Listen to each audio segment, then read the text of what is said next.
Good evening everyone. আমি সোমনাথ পান্ডে এবং future গাইডার চ্যানেলে আপনাদের সকলকে স্বাগত জানাই। আজকে আমরা মূলত আলোচনা করব যে কেপিসি মেডিকেল কলেজে অ্যাডমিশন নেওয়াটা যথোপযোগী হবে নাকি না নারায়ণা মেডিকেল কলেজ বিহারে 2010 সালের কলেজ সেইখানে নেওয়াটা উপযোগী হবে।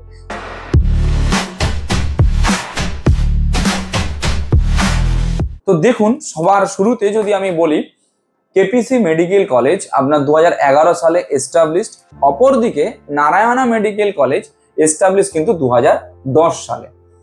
কেপিসির পার ডে পেশেন্ট ফ্লো যে যাই বলুক না কেন আপনি নিজে গিয়ে একবার হসপিটালে ভিজিট করে আসবেন। আমি কারোর নামে কখনোই ক্রিটিসাইজ করিনি আজ পর্যন্ত এবং ভবিষ্যতেও করব না, আমি এইটুকু নিজেকে প্রমিস করে রেখেছি। যাই হোক, টপিকে যদি আসি, দেখুন কেপিসির আপনার পেশেন্ট ফ্লো পার ডে 450 থেকে বড় জোর মেরে কেটে গেলে 870 থেকে 72, এর বেশি নয়। অপরদিকে আপনি নারায়ণাতে চলে যান, নারায়ণাতে আপনার পেশেন্ট ফ্লো রয়েছে যেটা বিহারে রয়েছে সাসারামে, আর লোকেশনটা এরপরে আমি ভালোভাবে ক্লারিফিকেশন দিচ্ছি। সাসারামে ওইখানে আপনার পেশেন্ট ফ্লো রয়েছে প্রায় 1100 থেকে 1200, আপনি নিজে গিয়েও একবার দেখে আসতে পারেন।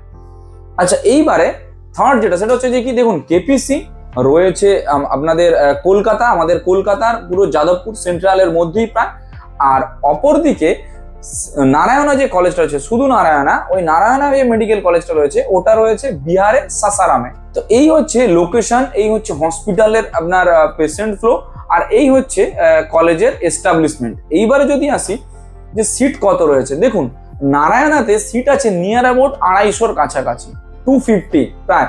কোনো রকম ভাবে কোনো মাইনরিটি নেই, না শিখ মাইনরিটি না মুসলিম মাইনরিটি, কিচ্ছু নেই, প্লেন কলেজ, পাতি কলেজ। তো ওইখানে রয়েছে আপনার প্রায় 250টার মতো সিট। সেইখানে কেপিসিতে রয়েছে সিট সংখ্যা প্রায় নিয়ার অ্যাবাউট 150টা। আচ্ছা, এই যে 150টা সিট রয়েছে কেপিসিতে, তার মধ্যে এনআরআই কোটা সিট রয়েছে, স্টেট কোটারও সিট আছে, ম্যানেজমেন্ট কোটারও সিট আছে। নারায়ণাতে দু রকমের সিট আছে, এক এনআরআই কোটা, এক হচ্ছে ম্যানেজমেন্ট কোটা। অর্থাৎ ম্যানেজমেন্ট কোটায় নারায়ণাতে আপনারা কম্পিটিশনটা বেশি দিতে পারবেন। 213টার মতো থেকে 16টার মতো সিট রয়েছে প্রায় নারায়ণাতে। আমি কারো নিয়ে ভালো বলছি না, কারো নিয়ে খারাপও বলছি না, আমি প্রোস অ্যান্ড কনস দুটোই তুলে ধরছি। যদি থাকা খাওয়া দাওয়া বলি, দুটো এরিয়ারই, বিহার এবং আমাদের ওয়েস্ট বেঙ্গল, দুটো এরিয়ারই খাওয়া দাওয়া প্রায় সিমিলার, এমন কিছু ডিফারেন্স নেই।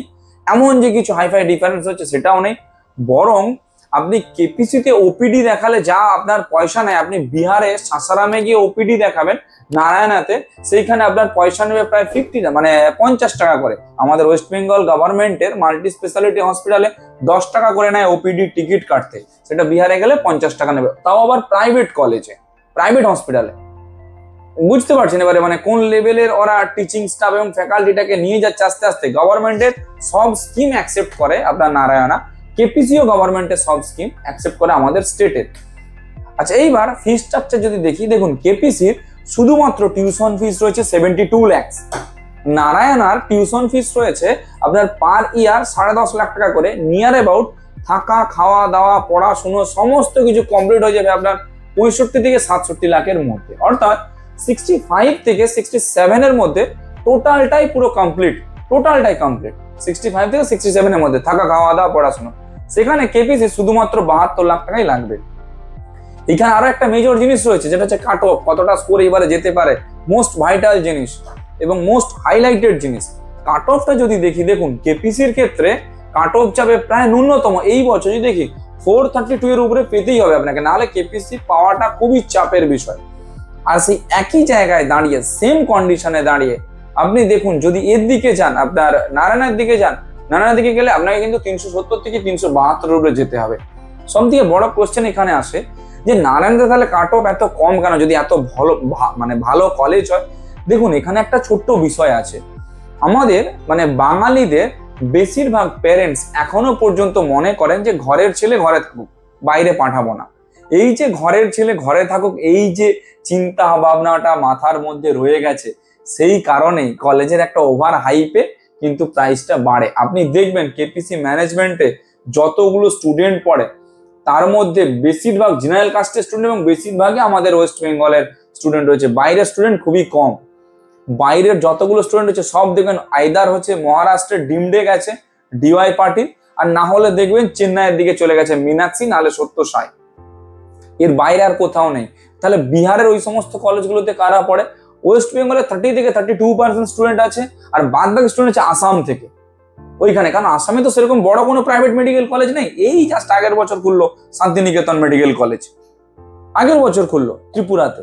তো সমস্ত পেরেন্টসদের উদ্দেশ্যে বলবো, এটা হচ্ছে একটা বেস্ট টাইম এই কলেজগুলো সিটগুলো সম্পর্কে জানার এবং অ্যাডমিশন রিগার্ডিং সজাগ হওয়ার। থাকা, খাওয়া দাওয়া, পড়াশোনা সবকিছু মিলিয়ে 67 লাখের মধ্যে যদি কোনো কলেজ এনে দিতে আপনার পারে কেউ, তো সেই ক্ষেত্রে আপনারা কেন অ্যাডমিশনটা নেবেন না? এটা সব থেকে বড় কোশ্চেন এখনকার দিনে। এমবিবিএস এ অ্যাডমিশন রিগার্ডিং যদি কারো কোনো হেল্প লেগে থাকে, আপনারা আমাদের কল বা হোয়াটসঅ্যাপ করতে পারেন। আমরা সব রকম দিক থেকে আপনাদের গাইডেন্স প্রোভাইড করব এবং আপনার নিট ওরিয়েন্টেড যাবতীয় যা যে কাজ রয়েছে, registration, choice filling, choice logging, seat allotment, provisional admission, পুরো অ্যাডমিশন লেটার এবং তার পাশাপাশি ডকুমেন্টেশন অ্যাসিস্ট্যান্স, সব কিছু টোটালটাই আমাদের তত্ত্বাবধানে থাকবে এবং আমরাই পুরো বসে থেকে অ্যারেঞ্জমেন্ট আপনার করে দেবো। আইডি, পাসওয়ার্ড সবকিছু সেম থাকবে, আপনি দেখে নেবেন আমি কি করছি, তারপরে করার পর আপনি লগ আউট করে দিলে আমি এখান থেকে সাবমিট করে দেবো। ভিডিওটা কেমন লাগলে একটু জানাবেন, যদি একটু ইনফরমেটিভ বলে মনে হয় তাহলে সকলের সঙ্গে শেয়ার করে দেবেন। অ্যাডমিশন রিগার্ডিং কারো কোনো কোয়ারি থেকে থাকলে আপনারা আমাদের কল বা হোয়াটসঅ্যাপ করতে পারেন। Thank you.